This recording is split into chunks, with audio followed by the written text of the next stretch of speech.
menyampaikan firman Allah Subhanahu wa taala dalam surah Al-Anbiya ayat 105. Allah Subhanahu wa taala berfirman, "Wa laqad katabna fiz zaburi min ba'di dzikri annal arda yarisuha ibadiyas salihun." Dan sungguh telah kami tuliskan di dalam Az-Zabur min ba'di dzikr. Di sini kita ambil penafsiran dari tafsir Ibnu Katsir, pendapat dari Mujahid. Kata Mujahid, yang namanya Az-Zabur adalah Al-Kutub ba'da dzikri. Jadi kitab-kitab setelah yang diberi nama Az-Zikr. Apa itu Az-Zikr? Wa-dzikru umul kitab indallah. Ini namanya Az-Zikr itu adalah induk daripada segala kitab yang ada pada Allah Subhanahu wa taala. Jadi sini berselisih memang dengan Ibnu Abbas. Kalau Ibnu Abbas yang dikatakan Az-Zikr adalah Al-Qur'an. Tapi dalam kesempatan ayat ini tidak pas kalau diartikan Al-Qur'an. Karena masa Al-Qur'an dulu baru Zabur.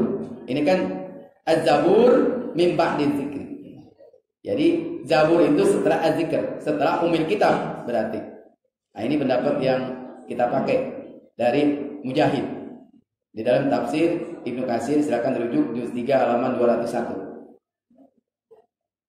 Hadirin rahimakumullah, apa intinya di sana dikatakan? Annal arda yarisuha ibadiyas salihun. Ketahuilah bahwa bumi ini diwariskan untuk hamba-hambaku yang saleh.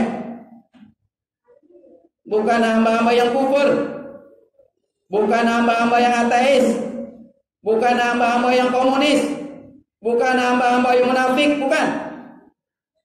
Bumi ini Allah tegaskan diwariskan untuk hamba-hamba yang soleh, yang bisa mengatur bumi. Kan terbukti sekarang, ya, terbukti aturan-aturan yang menyampingkan aturan-aturan Allah, maka lihat, bukan tambah benar, malah tambah rusak. Hadirin rahimakumullah, orang-orang saleh pada zaman dahulu, para anbiya, para nabi. Makanya para nabi itu umumnya diberitahu kalau bumi mau diazab, mau turun azab, para nabi dikasih tahu. Lihat kaum Lut ketika kaumnya mau diazab dengan hujan batu, dikasih tahu melalui malaikat yang bertamu kepada Nabi Ibrahim. Dikasih tahu. Ya. Dikasih tahu. Bahkan Nabi kita Muhammad SAW ketika berdakwah ke Taif, berdarah-darah, dilempari oleh orang-orang di Taif itu, sehingga malaikat akan menurunkan azab. Allah menurunkan azab melalui malaikat. Nabi ditanya dulu, kalau seandainya mau diazab, diazab. Tapi kan Nabi lain sifatnya. Wa ma arsalnaka illa rahmatan lil alamin. Bukan, Nabi itu untuk menjadi rahmat buat sekaliannya. Tidak, Nabi itu ditanya. Pun sekarang ini kata para ulama, sebelum azab diturunkan juga ditanya dulu. Siapa yang ditanya? Nabi sudah tidak ada. Yaitu para ulama-ulama sebagai al-warasatul anbiya. Para wali ditanya dulu, para wali ditanya itu. Ya. Oleh karena itu kita berpeganglah kepada ajaran agama kita, keyakinan kita. Ya, wala takhafu wala tahzanu. Jangan kalian terlalu takut dan jangan kalian terlalu bersedih, berduka cita. Maka dalam surah Al-Baqarah ayat 150 Allah nyatakan, fala tahsyauhum wahsyauni. Jangan kamu takut sama mereka, takutlah kepadaku. Karena semua yang terjadi di bumi ini, di alam ini bahkan, di semesta ini bahkan, bukan hanya bumi. Bumi dan semesta alam semuanya ada dalam kekuasaan Allah Subhanahu wa taala. Kekuasaan Allah semua. Harus kita yakini itu, jangan gak yakin. Ini kadang-kadang orang Islam yakin cuma ilmu yakin. Cuman sampai di pengetahuan yakin. Ya, tingkatkan ke lebih tinggi dikit. Ainul yakin. Nah, itu lumayan lah. Al-mutawassit namanya, pertengahan. Ainul yakin. Yang bagus lagi, hakul yakin. Benar-benar dia yakini. Nah, itu yang bagus. Itu melalui riyadhah, itu melalui nggak gampang memang. Ujian. Baru orang sampai kepada hakul yakin. Yakin dia. Makanya kelihatan kemarin waktu diuji. Mana orang-orang yang berkeyakinan teguh, mana yang orang keyakinan cuma lemet-lemet. Kelihatan. Yang keyakinan teguh istiqomah dia. Walaupun dengan ya tetap dalam keadaan darurat, ya tetap istiqomah. Ya. Jangan hanya dalil yang dikeluarkan. Ya. Ada dalil-dalil yang lain. Kalau kita tidak bisa mengerjakan semuanya, jangan tinggalkan semuanya. Ma la yudriku kulluh, la yudraku kulluh. Itu kan usul fikihnya. Kalau kita tidak bisa mengerjakan semuanya, jangan tinggalkan semuanya. Jumat biasa aja 2 kali, kita nggak bisa karena kondisinya. Ya udah sekali aja. Ya. Tarawih biasanya 23 rakaat, loba kita. Ya udah karena kondisinya 11 saja cukup. Ya, yang penting jangan ditinggalkan semuanya. Ini kan kadang-kadang tidak, ya. Masya Allah, malah nakut-nakutin. Ya bukan nambah keimanan, malah nakut-nakutin. Semuanya adalah genggaman Allah, dalam kekuasaan Allah. Nanti kalau genggaman salah lagi. Nanti Allah sama dengan makhluk. Tidak, kekuasaan. Semuanya ada dalam kekuasaan Allah. Semut yang bergerak, yang melata di alam gelap, di hutan yang gelap sekalipun, la taharrak illa biiznillah. Dia tidak dapat bergerak kecuali dengan izin Allah Subhanahu wa taala. Semuanya izin Allah Subhanahu wa taala. Corona ini baik kita bilang by design atau by accident, ya kan begitu pengamat. Ini ada 2 kemungkinan, apa by design, disengaja, ya konspirasi, kan begitu kalau bahasa kerennya, atau by accident, ada dengan sendirinya. Semuanya itu biiznillah, bimasyiatillah, semuanya dengan izin Allah, dengan kekuasaan, dengan kehendak dari Allah Subhanahu wa taala. Semuanya tidak ada yang luput. Makanya orang beriman tenang-tenang aja, orang beriman. Ikuti aja alurnya. Kalau kata pemerintah, jaga jarak, oke. Pakai masker, oke. Cuci tangan, oke. Kerjain aja. Emang susah itu kan gampang. Kecuali susah. Kata pemerintah bayar tiap hari, nah itu baru berat. Kalau cuma cuci tangan mah nggak berat. Ya, pakai masker murah, goceng. Ya, nggak berat pemerintah. Ikutin aja. Ya, untuk keselamatan kita itu secara zahir. Tapi kita punya secara batin. Kita kan punya doa, punya zikir. Kenapa tidak dimanfaatkan? Kalau yang biasanya habis sholat langsung bubar, tidak mau berzikir lagi, ya sekarang biasakanlah. Habis sholat zikir dulu. Ada ayat kursi misalnya. Ya kalau nggak punya zikir-zikir yang bersanad, ya udah yang umum saja. Ya, baca ayat kursi, baca al-mu'awwizatain, qul dan sebagainya. Itu yang biasa, itu yang habis sholat maghrib sama sholat subuh. Di pagi dan petang, pagi diwakili sholat subuh, petang diwakili sholat maghrib. Udah cukup jaga. Ya, wala ya'udhu hifzuhuma wa huwal aliyul azim, misalnya itu di akhir surah ayat kursi. Itu juga mantap itu, apalagi dibaca semuanya. Ya, apalagi ditambah lagi bismillahilladzi la yadurru ma'asmi syai'un fil ardi wala fis samai wa huwas samiul alim. Ya 3 kali pagi dia baca, 3 kali sore. Apalagi dilanjutkan dengan bismillahirrahmanirrahim, bismillahirrahmanirrahim, bismillahirrahmanirrahim, bismillahilladzi la yadurru ma'asmi syai'un fil ardi wala fis samai wa huwas samiul alim. Itu yang agak lengkap seperti itu. Dan seterusnya lah. Ada batin namanya. Zahirnya sudah, batinnya sudah. Jadi nanti akan naik tuh imun. Kan sekarang dibutuhkan naiknya imun. Naiknya imun sebanding dengan naiknya iman. Kalau imannya naik, insya Allah imunnya naik.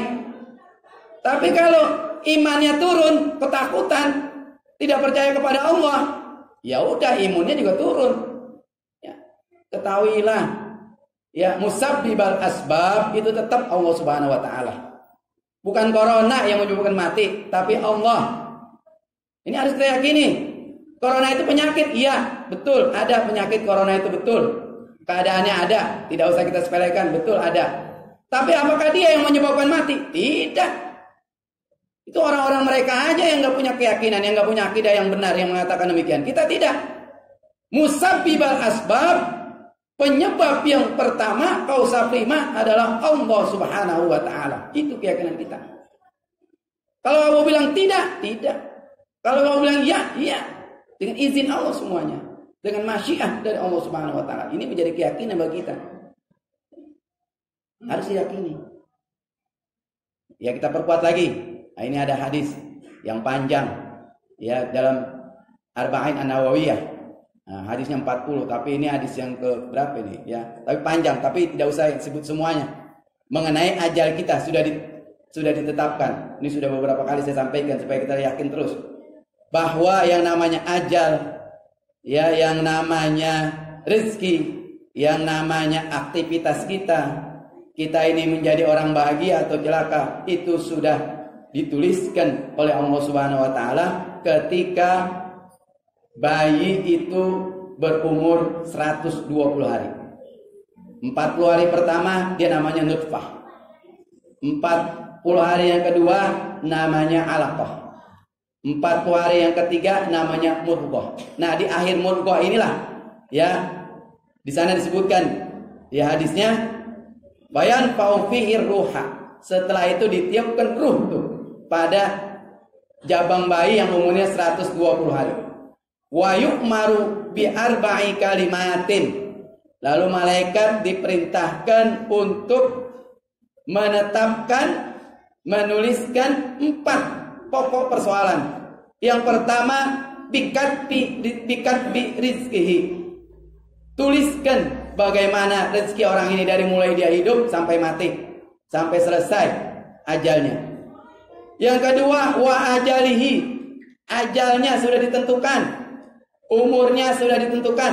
Enggak usah bilang umur lah, nanti ada beberapa pendapat ulama. Ajal lah, batas waktu maksudnya sudah ditentukan. Ya.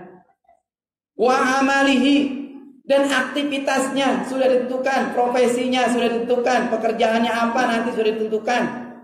Ya. Semua sudah ditentukan, jodohnya siapa sudah ditentukan. Ya.